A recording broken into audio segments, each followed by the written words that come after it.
back to you for my other son. All right, now let's have a round of applause. Back in my WGBB days, we called him the Boy Wonder.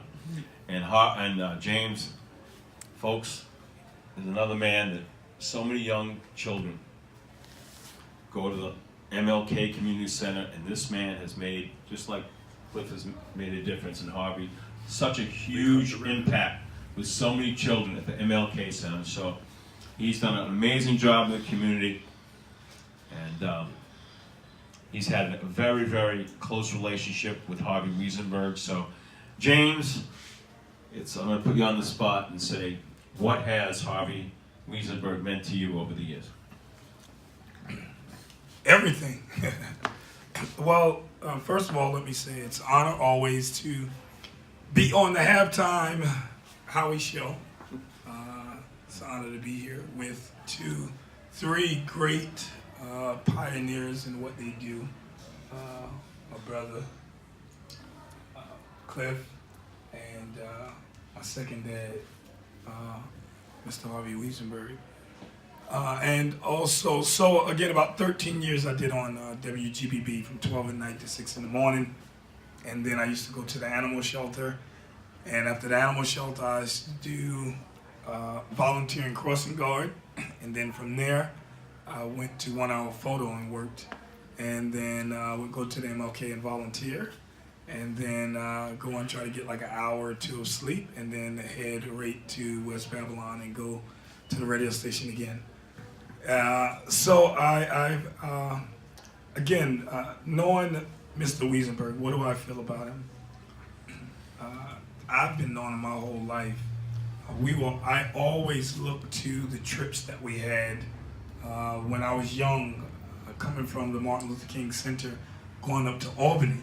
So it's like we was going there to see Mr. Wiesenberg, the man that used to come to the center and who supports the center and whose name is on the wall when they first built the MLK in 1981 in the current spot that it's in. So I always had a lot of respect for Mr. Wiesenberg and all of his accomplishments, and always being open and just available to speak. So I always held him close, him and the late Larry Elovich, who I used to call like an uncle. And just both of them always took me in and as family. And so, and my mom and dad, I always called Mr. Wiesenberg second dad, and the late great Miss Ellen Wiesenberg, my mom, she always just treated me with a great big smile.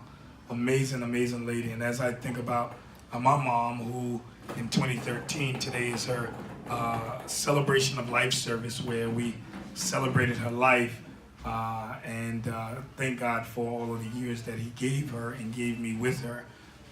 We thank God, because both of them are looking down as they live on through us.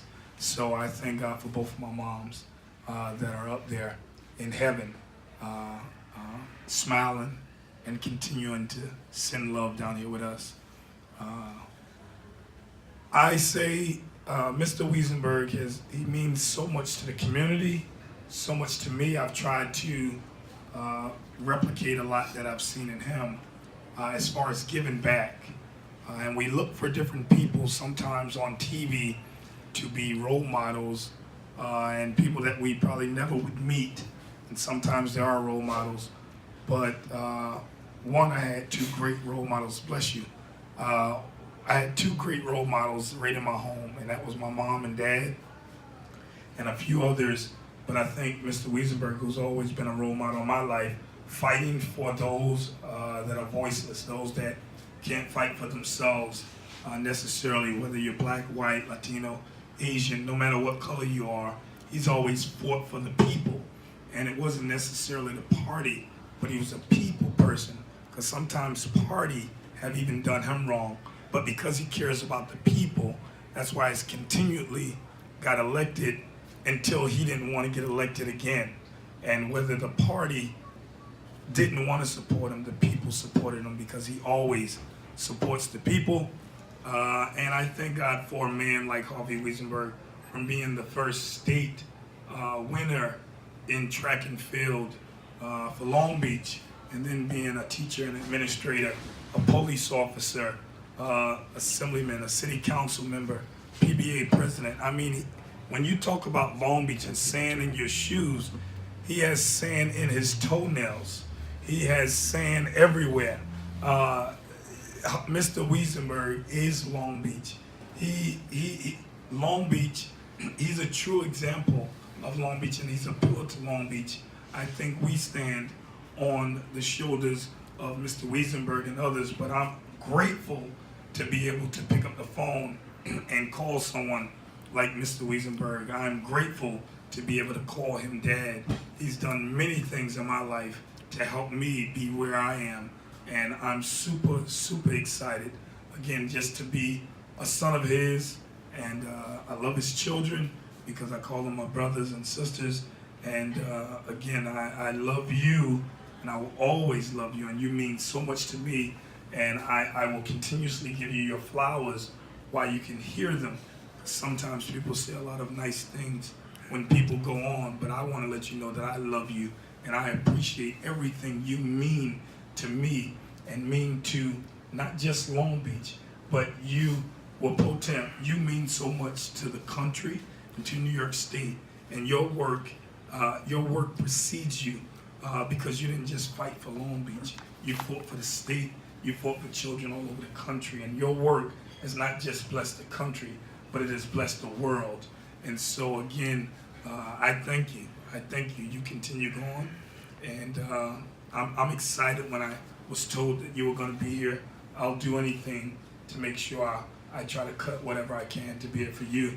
I was just away. I'm a little hoarse because I just went to an educators workshop where they bring teachers, police officers, and leaders from the community to Paris Island for four days. And so I was there for 4 days with drill instructors, majors, and the Marines.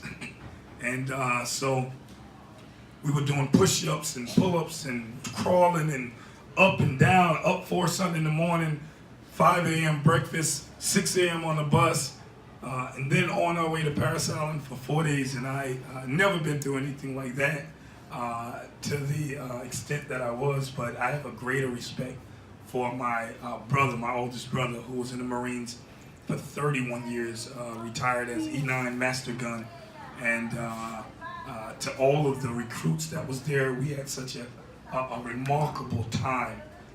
So again, my body's a little sore from all of the things that I was doing, but I could not miss this, and I wanted to be here with you, and I'm excited to be here. So Halftime Howie, thank you, and thank all of your viewers, and thank all of you. If you don't know Mr. Harvey Wiesenberg, get to know every aspect of his life. There's a lot to it. This book doesn't cover it all. It's just one portion of his life. This book can't tell his whole story.